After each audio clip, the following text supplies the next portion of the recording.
Okay, so we were here. One could suppose that this reciprocity might have facilitated the liberation of woman.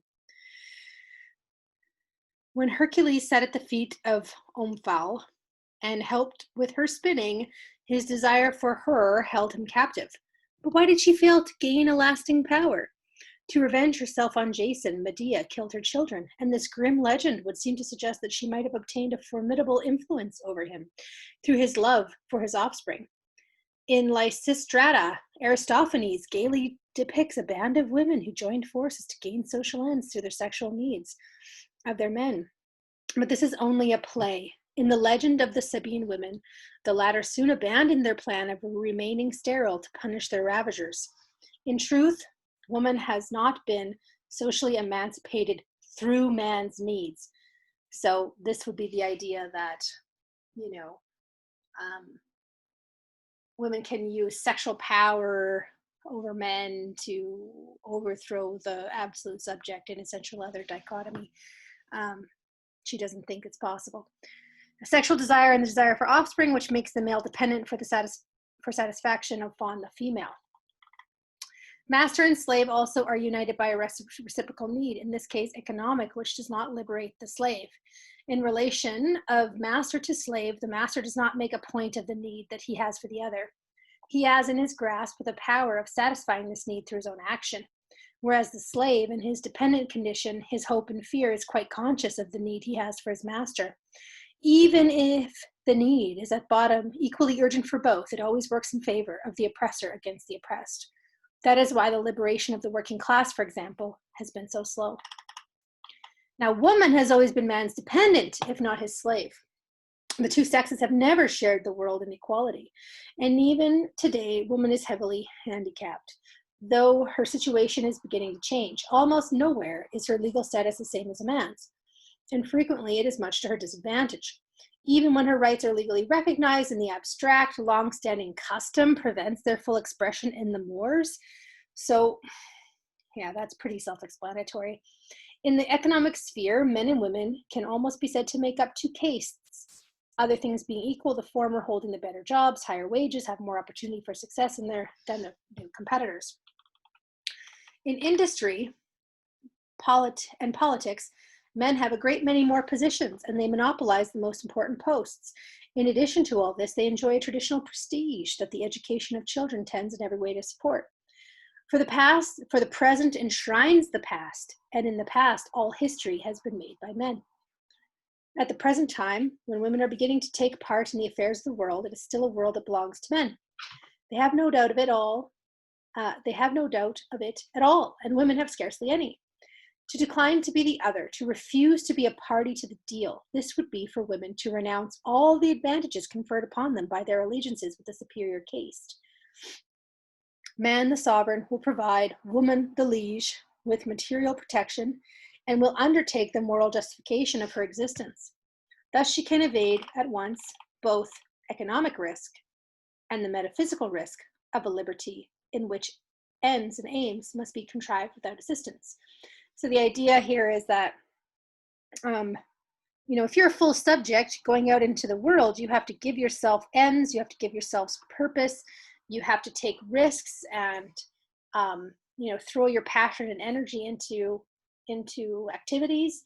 Whereas if you're in the subordinate position and you stay in that subordinate position to protect your economic, future or whatever, that you're also abandoning your subjective ability or your subjective ability to take risks and to take on your own passions. And that's the metaphysical risk. So we give up our freedom, really, if we're women in this dichotomy. We give up our freedom, we renounce it for, whatever small goods we get from patriarchy. Indeed, along with the ethical urge of each individual to affirm his subjective existence, there is also the temptation to forgo liberty and become a thing. So this is sort of about being an object, which is a way that we sort of renounce our subjectivity in front of the other. This is an inauspicious road, for he who takes it, passive, lost, ruined, becomes henceforth the creature of another's will, frustrated in his transcendence and deprived of every value. But it is an easy road. On it, one avoids the strain involved in undertaking an authentic existence. So that authentic existence would be giving ourselves our own projects, taking risks, being free. When man makes of woman the other, he may then expect her to manifest deep-seated tendencies toward complicity. Thus, woman may fail to lay claim to the status of subject because she lacks definite resources, because she feels a necessary bond that ties her to man regardless of reciprocity, and because she is often very well pleased with her role as the other. Again, this is getting to some of that controversial business in her theory, where she's kind of holding women responsible for not liberating themselves, but at the same time, you get the ability to liberate yourself. But she also, keeps in mind that you need resources, you need community, you need to speak together with a community in order to really make this work. But it will be asked at once, how did all this begin? It is easy to see the duality of the sexes, like any duality, gives rise to conflict. And doubtless the winner will assume the status of absolute. But why should man have won from the start? It seems very possible that women could have won the victory, or that the outcome of the conflict might never have been decided. How is it that this world has always belonged to the men, and that things have begun to change only recently? Is this change a good thing? Will it bring about an equal sharing of the world between men and women? These questions are not new, and they have often been answered, but the very fact that woman is the other tends to cast suspicion upon all the justifications that men have been able to provide for it. These have all too evidently been dictated by men's interest. A little-known feminist of the 17th century, Simone de Beauvoir, put it this way: all that has been written about women by men should be suspect, for the men are at once judge and party to the lawsuit. Everywhere, at all times, the males have displayed their satisfaction in feeling that they are the lords of creation. Blessed be God that he did not make me a woman, say the Jews in their morning prayers. I have no idea if that's true. Please look it up for yourself.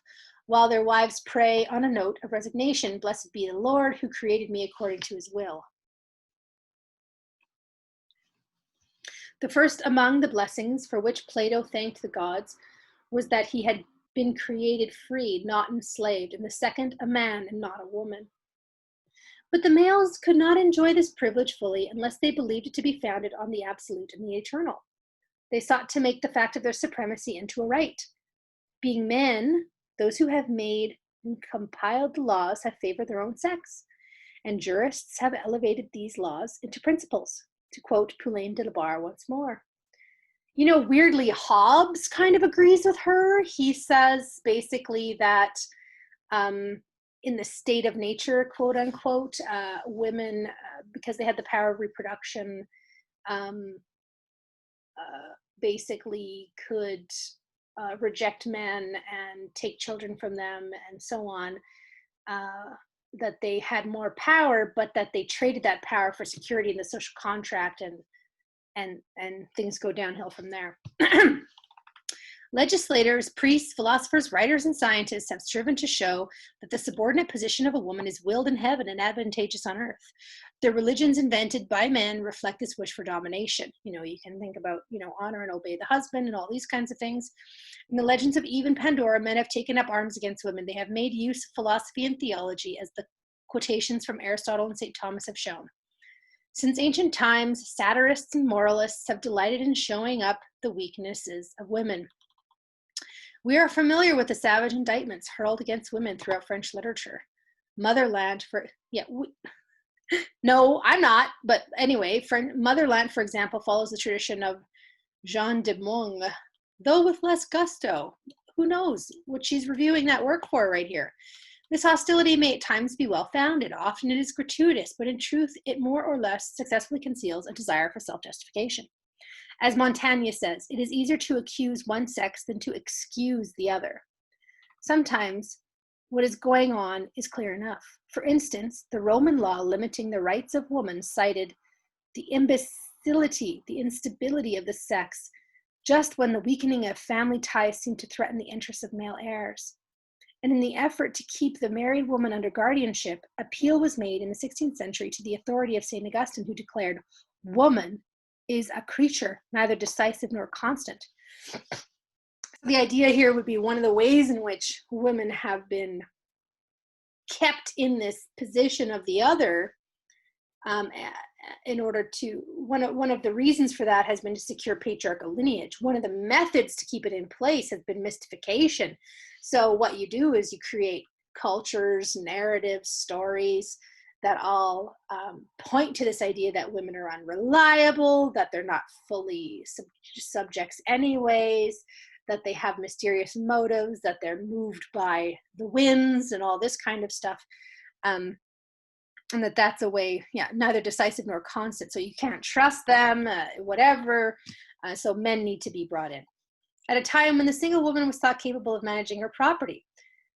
Widows would manage their own property. So Montaigne understood clearly how arbitrary and unjust was woman's appointed lot. Women are not in the wrong when they decline to accept the rules laid down for them, since the men make these rules without consulting them.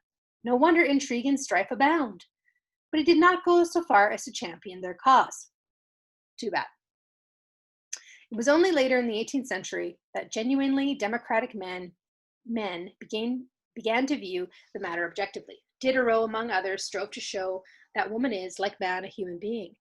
Later, John Stuart Mill came fervently to her defense, but these philosophers displayed unusual impartiality. In the 19th century, the feminist quarrel became again a quarrel of partisans. One of the consequences of the Industrial Revolution was the entrance of women into productive labor. And it was just here that the claims of the feminist emerged from the realm of theory and acquired an economic basis, while their opponents became the more aggressive. Although landed property lost power to some extent, the bourgeoisie clung to their old morality that found the guarantee of private property in the solidity of the family. Woman was ordered back into the home the more harshly as her emancipation became a real menace. It's interesting. Even within the working class, the men endeavored to restrain women's liberation because they began to see women as dangerous competitors, the more so because they were accustomed to work for lower wages. In proving women's inferiority, the anti-feminists then began to draw not only upon religion, philosophy, and theology, but, as before, upon science. So the bigger work, the whole second sex, goes through all of these domains to try to explain the justification of women's inferiority.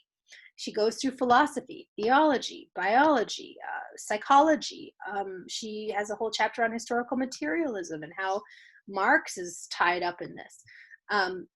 And she just kind of goes dispelling these arguments left and right. It's really quite a work. It's long. At most, they were willing to grant equality in difference to the other sex. That profitable formula is most significant. It is precisely like the equal but separate formula of the Jim Crow laws aimed at North American Negroes. As is well known, this so-called egalitarian segregation has resulted only in the most extreme discrimination. The similarity just noted is in no way due to chance. For whether it is a race, a caste, a class, or sex that is reduced to a position of inferiority, the methods of justification are the same. The eternal feminine corresponds to the black soul, to the Jewish character. True, the Jewish problem is on the whole very different from the other two. To the anti-Semite, the Jew is not so much an inferior as he is an enemy for whom there is to be granted no place on earth, for whom annihilation is the fate desired. But there are deep similarities between the situation of woman and the Negro. Both are being emancipated today from a like paternalism, and the former master class wishes to keep them in their place, that is, the place chosen for them. This is, what's the contrast she's making here? She's sort of saying there's an oppression with dependence, and then there's oppression with the desire for annihilation, and that's what makes these two examples different.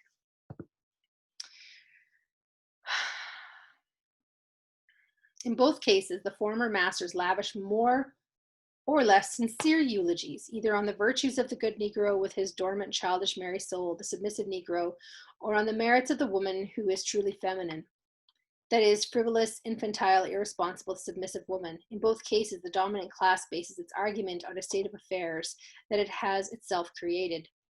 As George Bernard Shaw puts it in Substance, the American white relegates the black to the rank of the shoeshine boy, and he concludes from this that the black is good for nothing but shining shoes.